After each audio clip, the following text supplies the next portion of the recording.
저는 봉독한 말씀을 중심으로 해서 다 주의 말씀을 듣더라 라고 하는 제목으로 말씀을 드리려고 합니다. 우리가 읽은 내용은 사도 바울의 3차 전도 여행 중에 일어난 사건이 기록이 되어 있습니다.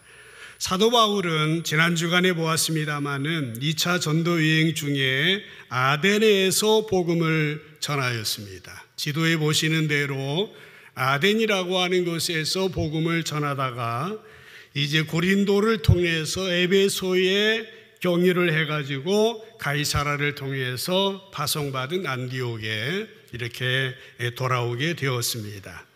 그들의 전도 여행은 그냥 멈출 수 없었습니다. 그래서 그들은 당장 3차 전도 여행을 출발하게 되는 것입니다. 사도행전 18장 23절에 보시면은 얼마 있다가 떠나 있던 곳은 안디옥 교회겠죠. 바울의 일행은 안디옥 교회에서 얼마 있다가 떠나가게 됩니다. 그래서 갈라디아 그리고 부르기아, 이것은 터키의 위쪽에 해당하는 그 지역을 차례로 다니면서 모든 제자들을 굳건하게 했습니다. 이미 세운 교회들을 재방문하게 된 거죠. 오늘 읽은 1절 말씀해 보시면은 아볼로가 고린도에 있을 때에 바울의 일행은 아까 갈라디아, 부르기아 이런 지역을 위치방이라고 호칭을 했습니다. 그곳을 다녀서 그곳을 지나서 에베소에 와서 어떤 제자들, 신자들을 만나게 되었다라고 하는 것이죠. 지금 일어난 일은 에베소에서의 상황이었습니다. 지도를 보시면은 에베소라고 하는 곳이 어딘지 나와 있습니다. 터키의 남서부에 속한 겁니다. 바울 당시에는 아시아, 소아시아 주의 수도였다고 합니다. 에베소는 에게에 인접한 항구 도시로서 의도상으로 보시면은 아테네와 마주 보고 있는 곳입니다. 아테네와 그러므로 100길로 멀지 않았기 때문에 왕래가 잦았습니다. 에베소는 교통의 요지였습니다. 많은 문물들이 교류되기도 했었던 것이죠.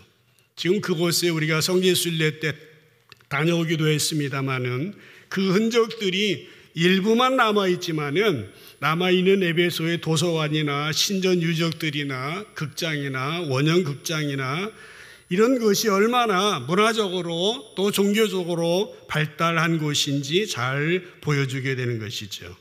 또한 그곳은 아데미라고 하는 풍요의 여신을 숭배하는 중심지이기도 했습니다. 아데미, 영어로 말 아르테미스라고 하는 풍요의 여신, 다산의 여신, 여인인데 가슴이 여럿입니다. 둘이 아니라 그 정도로 이 다산과 풍요를 상징하는 아데미 여신을 섬기는 중심지 역할을 했었던 데가 바로 에베소라고 하는 곳입니다. 사실 바울이 2차 전도여행을 마칠 때 이곳에 잠시 들렸었다라고 말씀을 드렸죠.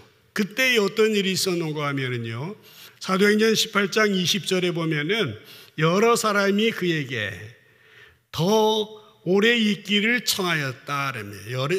에베소 교회 여러 사람들이 바울 일행이 더 오래 있기를 원했는데 허락하지 아니했고 21절에 작별하면서 약속을 합니다. 만일 하나님의 뜻이라고 한다면은 너희에게로 돌아오리라 하고 배를 타고 에베소를 떠나서 가이사라를 통해서 안디옥 교회까지 돌아간 것입니다. 그런데 오늘 우리가 읽은 본문 처음 절 1절에 보면은 사도 바울은 약속한 대로 에베소에 돌아왔습니다. 바울은 거기에서 몇몇 제자들을 만나게 되는 것이죠. 당시 1세기 지중해 곳곳에는 흩어진 유대인들이 디아스포라 공동체를 이루고 있었습니다. 유대인들은 어느 곳이든지 간에 그들의 토라 백성으로서의 정체성을 지키고 살려고 애를 썼습니다. 그래서 시나고그라고 하는 회당을 만들게 되었습니다. 그들은 세상 사람들이 보기에는 낯선 사람들이었습니다. 그들은 욕망을 따라 그냥 마음대로 살아가는 세상 사람들 보기에는 이상스러운 사람들이었어요. 그래서 어느 때는 배척하기도 했지만은 그러나 어떤 사람들은 그들의 높은 도덕성을 보고 그들의 거룩한 삶을 추구하는 삶의 방식에 감동을 하여서 회당에 와서 율법을 배우기도 하고 유대인들과 친분을 쌓기도 했고 유대인 공동체를 돕는 조력자가 되기도 했었던 것이죠. 지난 주일에 17장 설교를 하면서 말씀을 했는데요. 사도행전에는 경건한 사람들이라고 불려지는 사람들이 있었습니다. 경건한 귀부인, 경건한 사람들. 이 사람들은 유대교에 관심을 갖고 유대교에 재정적으로 후원을 많이 했었던 그런 사람들, 이방인 그리스도인, 헬라파 유대인들일 것입니다. 아마도 1절에 보면은 바울이 에베소에 왔을 때 만났던 어떤 제자들은 바로 이런 사람이었을 것 같습니다. 그들은 대개 알렉산드리아 출신의 학자인 아볼로를 통해서 유대교에 입문한 사람들이었는데 그들은 바울이 오게 되니까 환대했습니다. 반갑게 맞이해 주었습니다. 바울은 윗지방을 다녀서 에베소에 왔을 때에 그들의 환대를 받고 마음이 얼마나 기뻤는지 모릅니다. 천군만마를 얻은 것 같았습니다. 그런데 바울은 오래 지나지 않아서 그들이 복음의 진리 안에 바로 서 있지 않다고 하는 것을 알게 되었습니다. 그래서 바울은 과감하게 그들에게 질문을 던지게 되는 거예요. 우리가 읽었습니다만 2절에 보면은 이르되 너희가 믿을 때에 성령을 받았느냐라고 이렇게 질문을 하는 거예요. 그 질문은 그들이 예상했던 질문이 아니었습니다. 좀 당황스러운, 갑작스러운 질문이었습니다. 조금 시간을 갖고 그들과 소통하고 이해를 위해서 시간이 더 필요한 것 같기도 했습니다. 조금 더 부드럽게 친절하게 우회적으로 질문하는 것이 더 나을 것 같았지만은 바울의 질문은 단도직입적으로 과감하게 질문을 했습니다. 너희가 믿을 때에 성령 받았냐라고 하는 그런 질문입니다.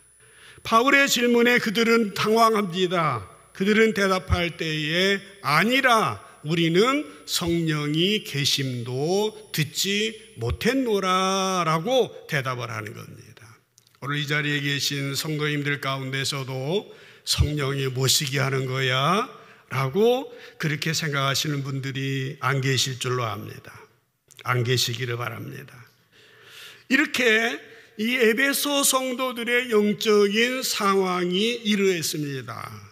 그래서 사도 바울은 아주 다소 의외로 단도직입적으로 과감하게 너희가 믿을 때에 성령 받았느냐?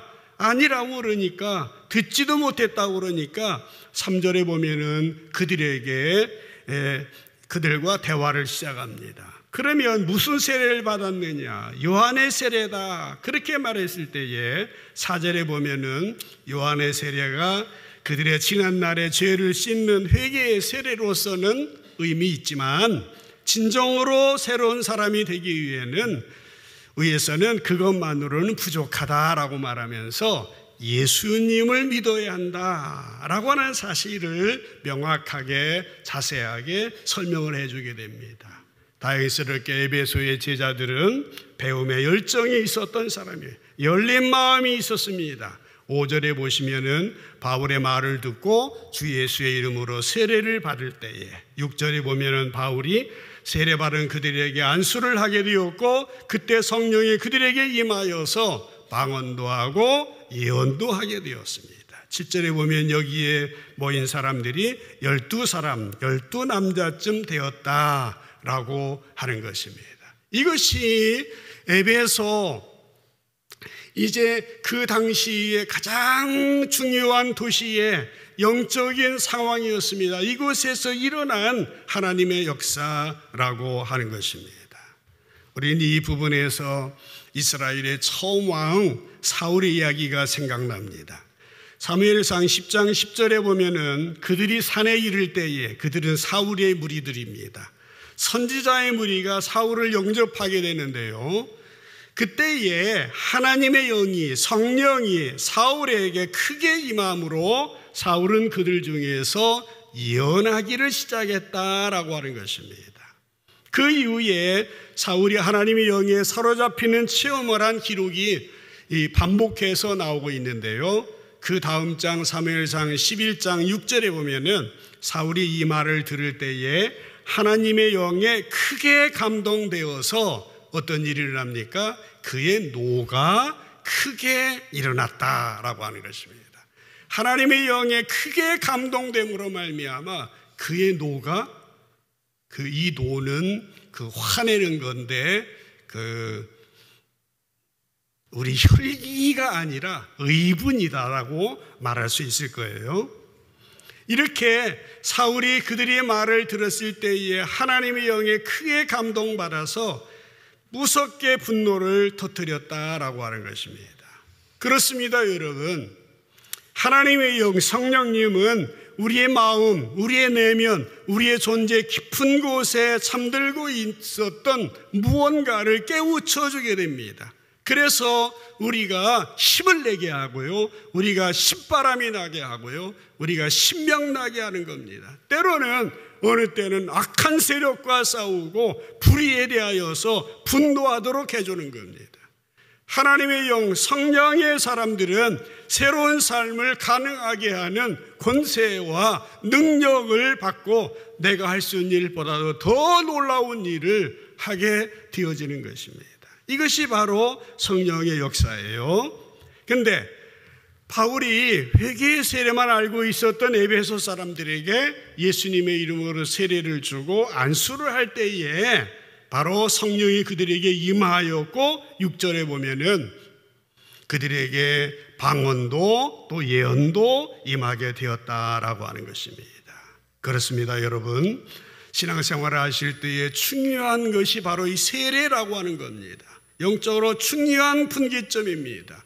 회개의 세례와 성령의 세례는 예수님 믿는 성도들에게 놀라운 변화의 분기점이 되어지는 것입니다. 그래서 교회는 이 세례를 중요한 우리 신앙생활의 그 기점으로 생각해서 중요하게 여겼습니다. 유럽의 전통 있는 도시의 교회들을 보면은 공통적으로 멋진 세례당과 또 세례반이 있었습니다. 그림을 하나 가져왔습니다마는 4세기쯤에 이태리 피렌체의 성 조반니 세례당이라고 하는 건물입니다. 이 건물이 교회 건물을 지칭하는 세례를 주는 그 건물을 세례당이라고 해서 별도의 건물이 세워지기도 했습니다. 그만큼 교회는 세례를 중시했는데요. 세례당의 구조는 팔각형으로 되어 있습니다. 세례반도, 세례받는 그 그릇도 그러합니다. 왜 그러겠습니까? 이 8이라고 하는 숫자가 중요합니다.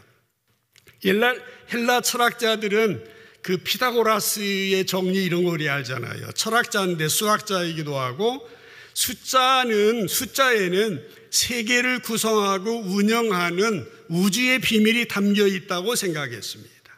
이 철학자들과 마찬가지로 성경 안에서도 숫자를 통한 상징이 많습니다.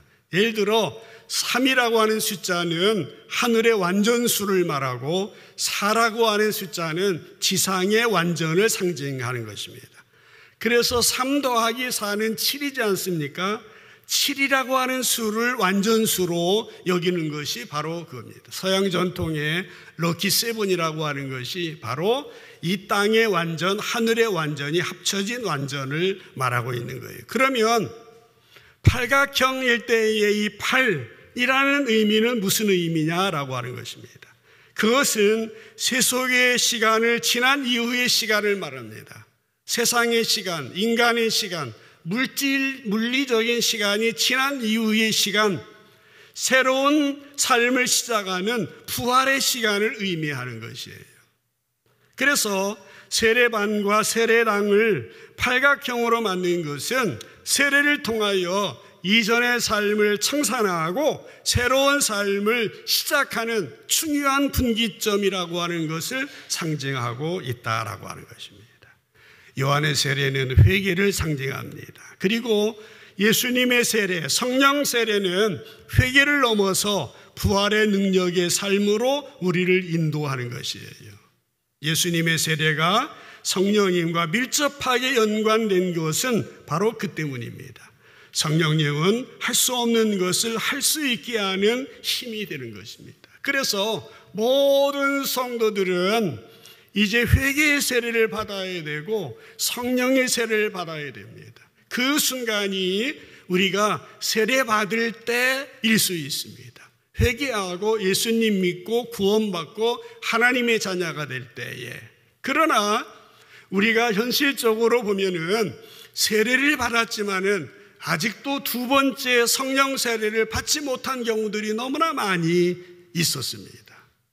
그래서 그냥 걸어가는 신앙으로 머물러 있는 그런 경우들이 많이 있었고, 그래서 교회 역사에 보면은 두 번째의 세례를 강조하는 그러한 그 흐름들이 있었습니다.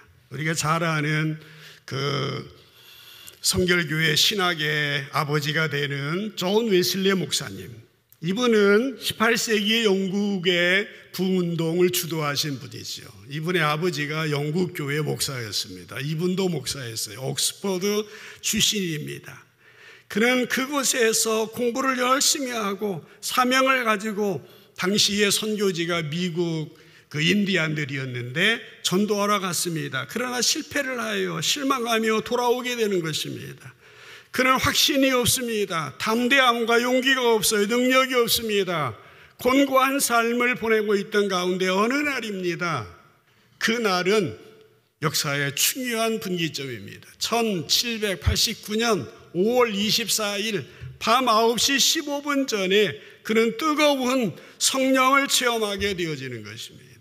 목사의 아들이고 목사고 선교사고 엄청난 엘리트 중에 엘리트인 이 사람이었는데, 그날 일기를 보시면은 이렇게 나와 있습니다. 나는 내 마음이 이상스럽게 뜨거워짐을 느꼈다. strangely warmed, 뜨거움을 느꼈다라고 하는 것입니다. 그는 이 순간을 두 번째 은혜, 세컨드 브레싱이라고 설명을 하였습니다. 그 이후 그는 능력의 사람으로 전도하는 능력을 받고 사랑의 능력을 받고 성품의 변화를 이루고 세계는 나의 교구다라고 선포하면서 말을 타고 온 영국 땅을 누비게 되어졌던 것입니다. 마치 그의 생애는 이전에는 걸어 다녔다면 이후에는 날아다니는 신앙으로 능력 있는 삶을 살았던 것입니다. 바로 성령님의 역사가 그것입니다. 성령님은 우리의 마음을 하나님의 마음에 연결을 시켜주는 겁니다. 성령님은 우리의 마음을 예수님의 마음에 연결을 시켜주는 거예요. 그리고 그래서 우리가 성령 세례를 받게 되어지고 성령 충만하게 되어지면은 예수님의 능력이 나의 능력이 되고, 예수님의 지혜가 나의 지혜가 되고, 예수님의 평안이 나의 평안이 되며 예수님의 기쁨이 나의 기쁨이 되어진다라고 하는 것입니다. 이 은혜가 여러분에게 임하게 되기를 주님의 이름으로 축복합니다. 요즘 영성이라는 말이 많이 사용되고 있는데, 이 영성이라고 하는 말은 쉽게 말하면 하나님의 마음과 우리의 마음이 연결되는 거예요. 일치되는 겁니다. 내 안에 주님이, 주님 안에 내가, 주님과 우리가 하나가 되어지는 것입니다. 그래서 내 안에 계신 주님이 일하시도록 맡겨드리는 삶, 그래서 내가 하는 일보다 더 엄청난 일을 주님이 하시는 겁니다. 이것이 신바람이에요. 이것이 성령 충만인 것입니다. 성령님께서 보잘것없고 무지하고 아무 일 할 수 없는 것 같은 사람인데 성령의 뜨거운 두 번째 은혜를 경험할 때에 놀라운 역사를 이루게 된 것입니다. 우리 삼성제일교회가 그 증거가 아닙니까? 뒤따라가는 우리 매일의 세대들, 다음 세대들 또 성령으로 충만하여서 여러분이 하실 수 있는 것보다 기하급수적으로 예수님 여러분이 할 수 있는 것보다 더 큰 일을 감당하여 세상을 변화시키고 더 사랑해주고 더 희생해주고 더 인내해주고 더 축복해주면서 살아가는 복된 인생이 되시기를 다시 주님의 이름으로 축복합니다. 아까 이따가 부를 찬송가 302장에 보면은 1절에 그렇게 나와 있어요. 내 주 하나님 넓고 큰 은혜는 저 큰 바다보다 깊다. 그렇지요? 너 곧 닷줄을 끌러서 깊은 데로, 저 한가운데로 은혜로 나가보라. 그렇게 노래하고 있습니다. 3절에 보면은 많은 사람이 얕은 물가에서 저 큰 바다 가려다가 찰싹거리는 작은 파도 보고 마음 약하여 묵하네. 여러분이 혹시 그러하지 않습니까? 우리의 신앙의 선배들은 후렴에서 이렇게 권면합니다. 언덕을 넘어서 창파에 배 띄워 내 주 예수 은혜의 바다로 내 맘껏 저어가라. 이렇게 권면하고 있는 것입니다. 여러분 어떠세요? 여러분의 신앙의 단계가 어느 단계입니까? 신앙의 고비를 잘 넘어가고 있습니까? 아직도 나의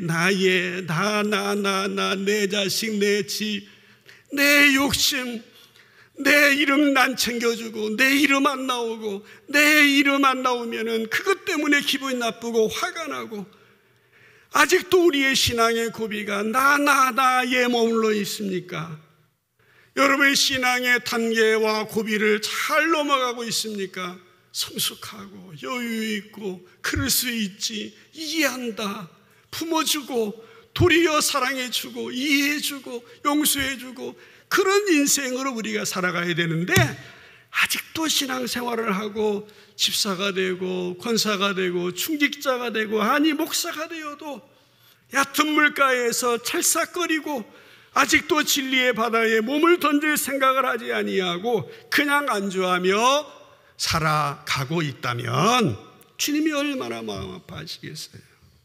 저는 수영하면 몸이 좋다고 해서 수영을 시도했는데 물만 먹고 그만뒀습니다. 아이고 어려워요. 왜 어려워? 내가 살아있으니까. 그냥 물속에 던져버리면 알아서 뜰 텐데 그걸 못하는 거예요. 여러분 우리가 신앙의 더 깊은 세계로 나아가려면 나를 던져야 됩니다. 나를 내려놔야 돼요. 나를 왜 건드리냐고, 나를 왜 무시하냐고, 나를 왜 안 알아주냐고 큰 소리 치지 말아요. 깊은 세계로 나아가려면 나를 내려놓고 나를 비우고 내가 죽어야 되는 것입니다. 그래야 주님과 연결이 되는 거예요. 주님과 깊어질 수 있는 겁니다. 우리 모두 하나님을 신뢰하고 의지할 때에 우리의 삶은 든든해지게 됩니다.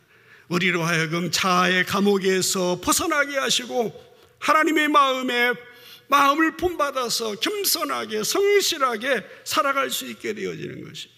우리 모두 성령의 사람이 되어서 주님의 사랑을 온 누리에 전하는 여러분 되시기를 주님의 이름으로 축복합니다. 그런데 성령 받았다고 하면서 세상에 있는 것들을 다 얻은 것처럼 나만 알고 큰 소리치고 떠버리는 경우들이 있다.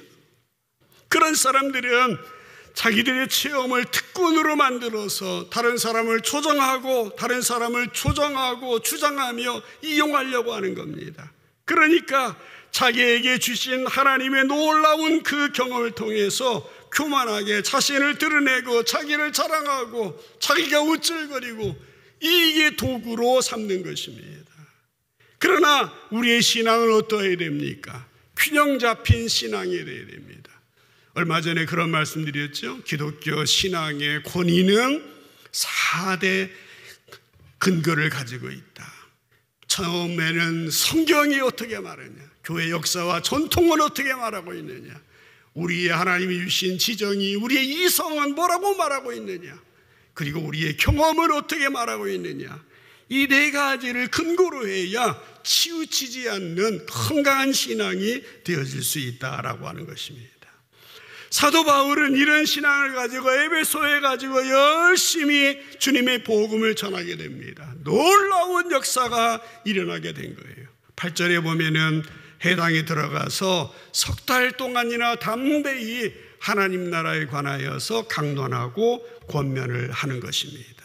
정말로 하나님의 나라가 에베소 교회 가운데 아름답게 이루어지고 있는 그런 모습이 보여지고 있는 것입니다.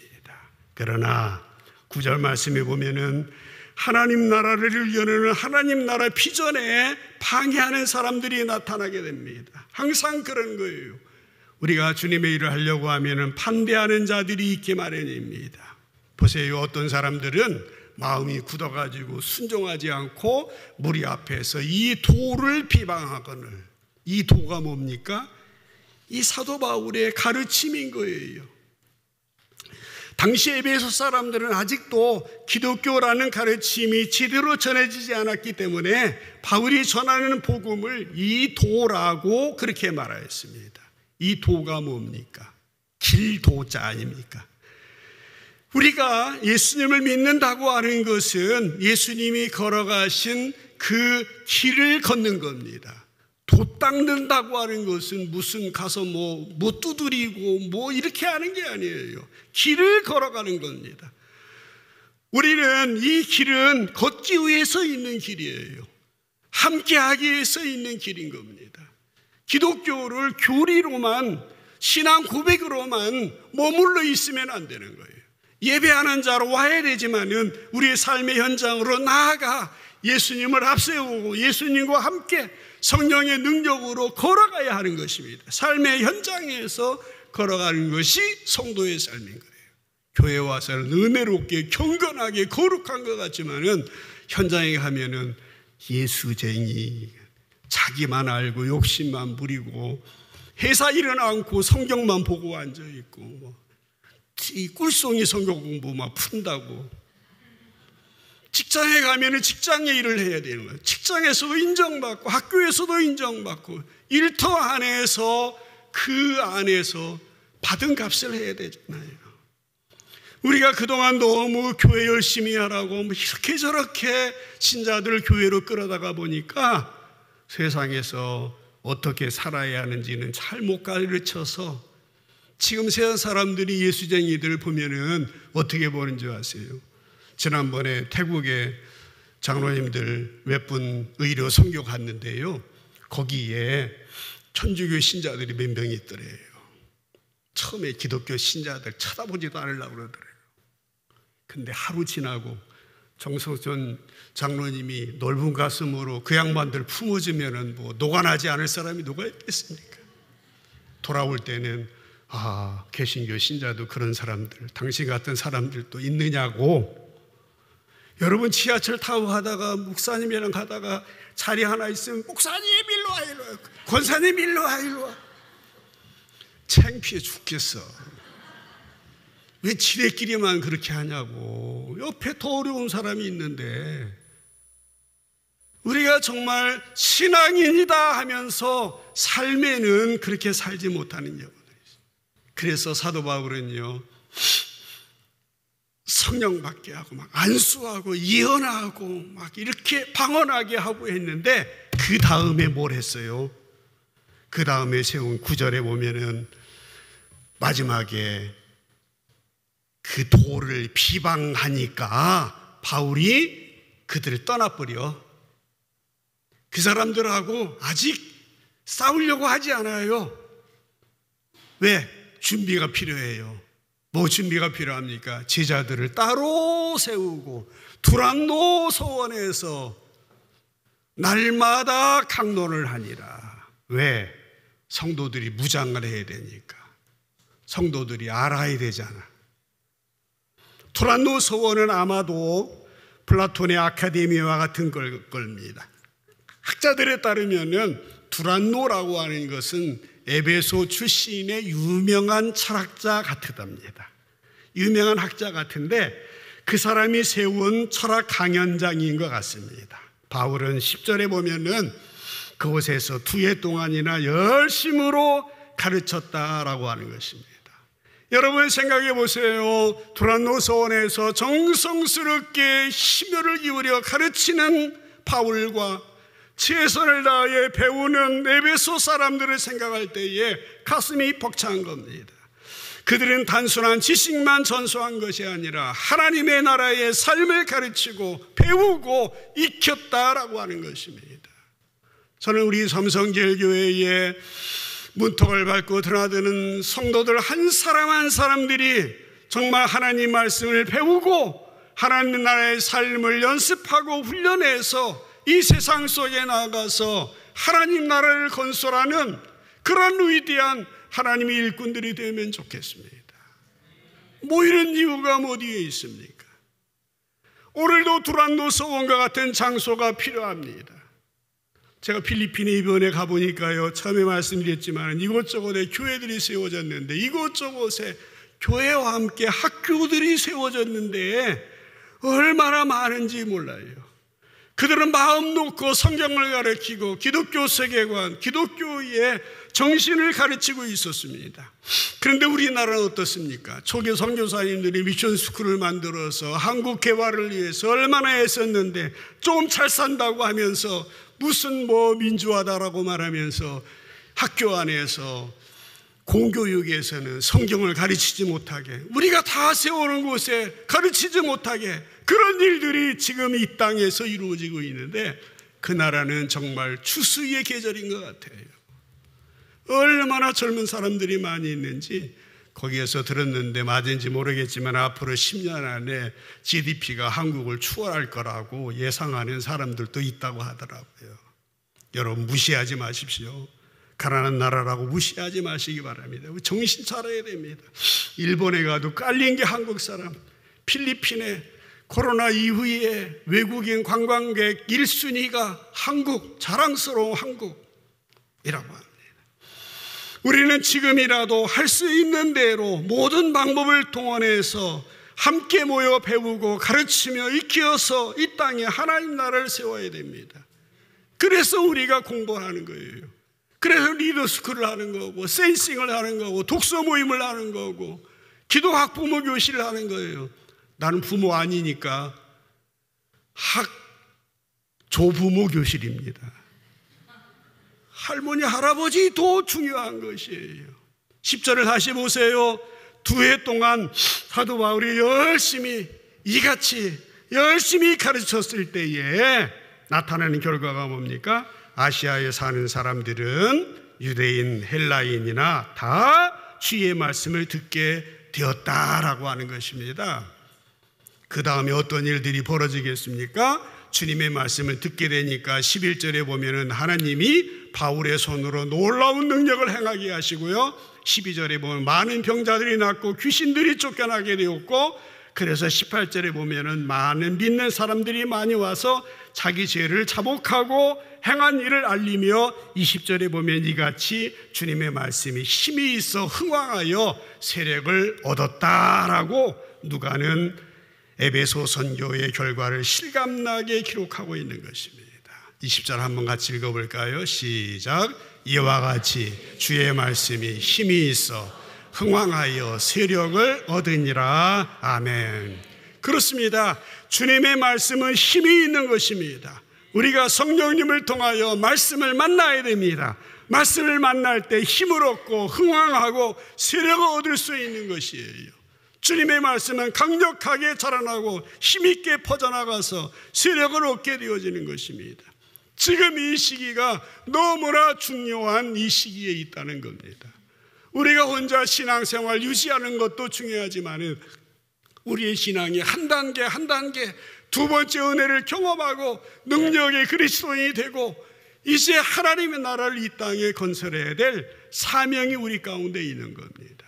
성령으로 충만함으로 말미암아 말씀을 통하여 힘을 얻고 여러분의 삶이 흥왕하게 되고 여러분의 삶이 세력을 얻어서 주님의 나라를 이 땅에 아름답게 세우는 주의 백성들 모두 되기를 주님의 이름으로 간절히 축원합니다. 기도합시다.